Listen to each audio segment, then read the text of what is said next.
Hey, good morning, everybody. Tuesday morning. Got a few minutes, so I thought I would answer the question from JT over there that I need my garage time. And the question is, will this hobby live on or die off 20 to 30 years from now? And that's a great question. And this is something, my couple of friends and I, we talk about this all the time. What's our family going to do with our collections, with all of our built up stuff, and all these kits we've been buying up? So I'm trying not to buy kits. But I love model kits, so it's like, you're just like looking at the boxes sometimes, whether you get to it or not. Chuck and I have had this discussion, Chuck Darnell, my buddy Day Choi, who's got it just packed to the brim, his man cave in his house. He's got so many really fantastic builds. I mean, this stuff is museum quality sci-fi builds, and it really belongs in a museum. But it's like, we keep saying, is our stuff going to end up in a yard sale or in an estate sale and sell for $1, after you spend 100 hours building stuff. So you don't know what's going to happen. So I don't know. I mean, I'm going to keep building and enjoying the stuff that I've got. All right, sorry about that, guys. I had somebody come in my office I had to take care of. So anyway, so we've had this discussion before on what's going to happen to our collections. And I mean, the other answer to that is, when we're gone, we're not going to know about it anyway. So, not going to worry about it. I mean, I have the mentality, I'm going to enjoy what I'm doing, and enjoy my collection while I'm alive. And Dave said the same thing, and Chuck too. But and hopefully, I'd love to stay. I recently was reading something about a model builder passing away, and his wife, after the funeral, she had brought a lot of his models to the funeral, and a lot of his model car buddies were there, and she gave everybody one of his models. And I thought that was a really cool thing to do. But as far as the hobby living on, I think with the resurgence of everything that's going on, and number one, you've got a lot of people customizing Hot Wheels, so that's kind of like model building small scale. I mean, because they're tire changing and engine changing and doing all the paint work and the decal work. So in a small way, it's kind of doing the same thing. And for people that don't have a lot of room for display, like a lot of us are just running out of space, you end up accumulating so much stuff. You're talking about much smaller space. And I know in some of the Asian countries, a lot of guys building really small scale models. I mean, really, really detailed, tiny little resin kits or little models. Same thing. A lot of them are apartment dwellers, don't have room to put up big cabinets full of displays and stuff. So they're building, and and the 3D printing thing. I think that's the biggest thing. I mean, you look at what we've got available just in the last couple of years because of 3D printing, the things that have never been available. Everything from figures to parts for our model cars or motorcycles, whatever it is, there's so much more out there. Things that people have wanted that were not within our reach before that now are. Diorama builders, you got just so much cool stuff, to work with now as far as resins and detail parts and people printing. I mean, I had a couple of my friends that are they're not even really buying model kits hardly anymore. They're printing their own model kits, I mean, in entirety. So, I mean, you can go out there, I guess. I'm not a 3D printer.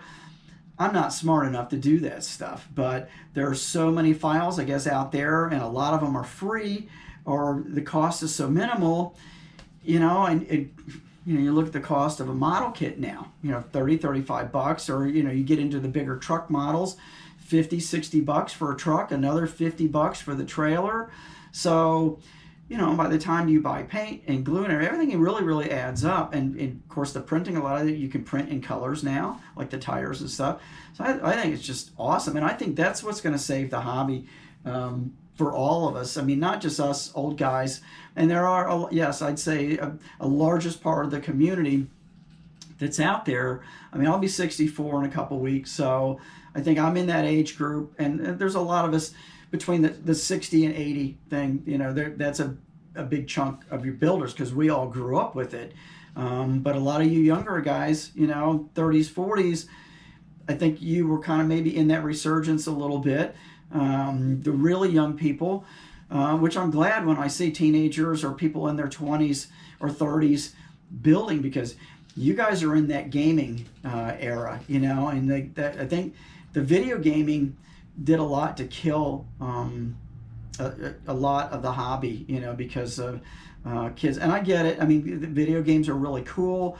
I tried playing some of that stuff with my son when he was much younger. Of course, he's 34 years old now. But, you know, I tried the game thing, and I had fun. I love Star Wars, and I played. But back then, I mean, 25 years ago or 20 years ago even, the video games are a little simpler. Now they're so complex. I literally get motion sick trying to play some of those games. I can't keep up with it. It makes me feel awkward, and I can't do it. I just don't have the physical coordination. But I still have the coordination to glue model parts together. So it's therapy for me and for a lot of people. That's my relaxation time. I still love painting. Painting just clears my head. I forget about everything else when I'm in the zone out there painting. So I think the hobby in general is going to progress. It's going to be on a different level. The people involved in the sci-fi part of it, model building, it's unbelievable the stuff I see, like at some of these cons, you know, they get together, or Wonderfest and stuff. The work that these people are doing on these gigantic spaceships, and a lot of it's 3D printed, they're fantastic. I mean, these are better than studio models that they were building 30 years ago, you know, for Star Wars or for Close Encounters, all that. My buddy Day, his model of the ship from Close Encounters, the mothership, it's better than the original one. I'm not just saying that because he's my friend and he's a good builder. He's been to the Smithsonian, I think, where the other one's at. He has seen the real one. That's what he patterned his off of, but his is all improved because it's all LEDs. I mean, and it's so magnificently detailed. It belongs in a museum. It belongs in a museum with the original one because it works. The original one does not light up or anything anymore. And of course, back then, you're talking all grain of wheat bulbs or halogen bulbs, you know, so the technology was not all there, you know, like it is now with the LEDs and cooling fans, and everything just works and lasts for years and years and years.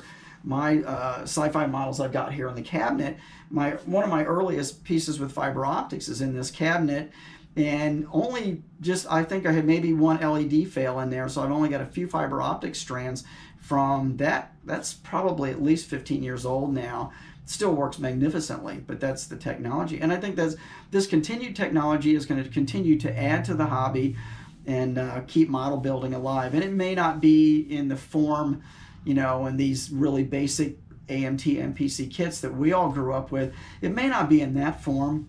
I think the younger people, because like my son loves the tuner car thing, but you know, you look at the Tamiya kits, and you look at what's available in those types of cars and the amount of detail and how well they go together. So that keeps it exciting, and I think that's where you're going to see it progress. So anyway, that's my take on it. JT, glad you asked the question, and hope this answers it for a lot of people. But I think we're going to keep going. I think it's just going to be in a little different form, but I think the hobby is going to continue to thrive, and we'll all continue to try to make it thrive. And our social media and YouTube is a big part of it. So hang in there, guys. I'm going to run back to work, and I will see you again soon.